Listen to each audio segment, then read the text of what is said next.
Okay friends, మనకి light మీద కొన్ని సింబల్స్ ఉంటాయన్నమాట. ఇవి ఖచ్చితంగా మనం ఫాలో కావాలన్నమాట. ఓకే, ఇక మీరు చూసినట్లయితే ఒకవైపు మనకు మైనస్ గుర్తుంటుంది, ఇంకొక వైపు మనకు ప్లస్ గుర్తుంటుంది ఉంటాయి అన్నమాట.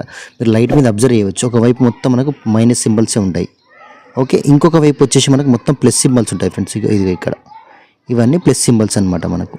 ఓకే, ఈ సింబల్స్ ఫాలో అయ్యి మనము లైట్ అనేది కటింగ్ చేసుకున్నప్పుడు సాల్డరింగ్ చేసుకునే ముందు ఏం చేయాలంటే ఒకవైపు ప్లస్ మైనస్ ఉన్న వైపు బ్లాక్ వేర్ జాయిన్ చేసుకోవాలి, ప్లస్ ఉన్న సైడ్ రెడ్ వైర్ జాయిన్ చేసుకొని మనం డ్రైవ్లో కనెక్షన్ ఇచ్చుకోవాలి ఉంటుంది. లేదా అటువైపు ఇటువైపు చేసి ప్లస్లో మైనస్ ఇచ్చి మైనస్లో ప్లస్ ఇచ్చి ఈ విధంగా వెయిట్ జాయిన్ చేసి మీరు డ్రైవ్లో కనెక్షన్ ఇస్తే మనకు లైట్ అనేది వెలగదు. కాబట్టి అందుకని కరెక్ట్గా ఈ సింబల్స్ అనేవి ఫాలో కావాలి.